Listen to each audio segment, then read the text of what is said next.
Alhamdulillah dengan berkumpulnya kami di Pondok Hidayatul Umrah ini sempena bulan puasa bulan Ramadan yang mulia ini, kita dapat mengeratkan hubungan antara pelajar dan masyarakat, di mana kita dapat berkongsi ilmu, dapat berkongsi pengalaman, tambahan pula dengan kawasan dia yang tenang dan kita dapat pengalaman di sini, dan tempat ini kita tengok dia mendapat barakah lah, berkat, mendapat tempat yang berkat di sini. Dan kita juga mengharapkan selepas ini dapat terus lagi bergerak untuk mengajak ramai untuk terus mendekati Al-Quran di tempat-tempat lain lagi. Selepas ini kita akan gerak-gerak lagi untuk mengajak ramai terus mendekati Al-Quran. Kerana kita baca Al-Quran ni bukan setakat nak membaca. Kita harap dengan baca Al-Quran ni kita kita nak dia menjadi sebahagian daripada kehidupan kita. Bukan setakat membaca, tetapi juga untuk menjadikan rutin seharian, faham dan amal. Hari ini dalam 120, 140 macam itulah. Daripada rumah ngaji dalam 30. Yang lain semuanya daripada Pondok Hidayah Umrah. Dan saya pun Alhamdulillah, saya hubungi pondok untuk buat program ni. Mereka terus menerima, lancar.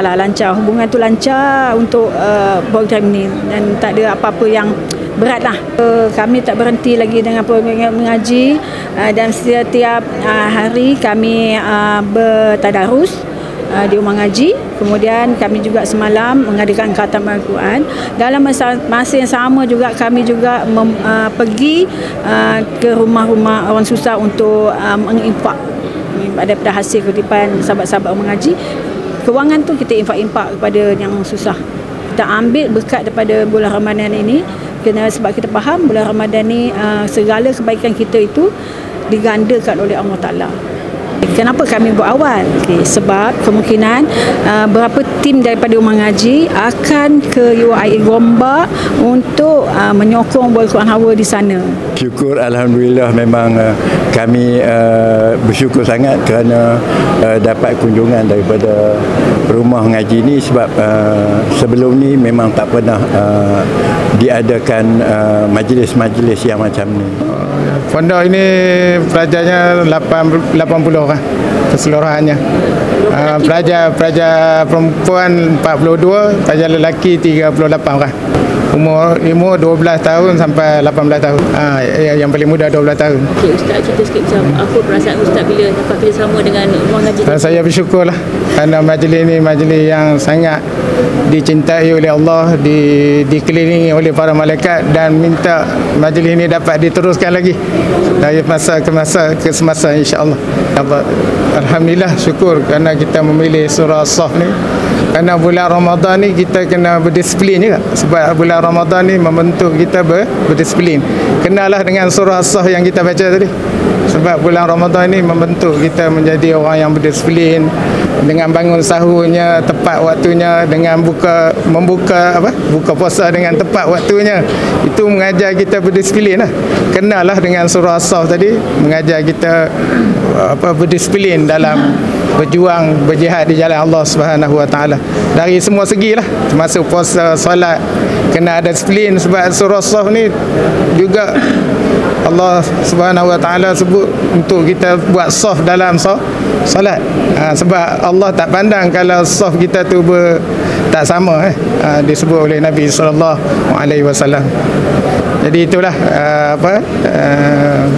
surah As-Saff yang kita pilih pada hari ini. Kenalah dengan puasa, dengan salat yang kita laksanakan, ibadat kita yang kita laksanakan setiap hari salat, dan setahun sekali, sebulan kita berpuasa di bulan Ramadan. Kita ni kali pertama, sebab tu saya bersyukur Datin Mazia datang bekerjasama dengan Pondok Hidayatullah, kerana kita ni kali pertama buat program ni. Dan tadabbur tu ada, tapi program seperti ini inilah kali pertama. Maksudnya kalau biasanya pelajar baca Quran sendiri dengan guru je lah ya? Dengan guru. Dan juga kita ada kelas tadabbur. Kelas tadabbur. Dalam sesi tadabbur tadi Ustaz disentuh sikit pasal bagaimana berkaitan surah ni dengan perjuangan Palestin.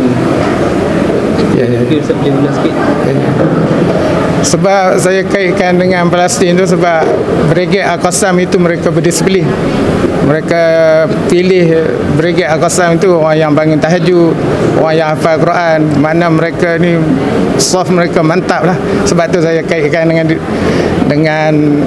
dengan mereka tadi bila dibaca surah As-Saff tadi. Sebab mereka ini kita tengok Israel tak boleh mengalahkan mereka. Sebab itu janji Allah dalam surah As-Saff.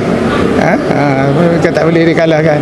Sebab mereka ini yang saya sebutkan tadi apa? Innallaha yuhibbul ladzina yuqatiluna fi sabili saffan ka'annahum bunyanun marsus.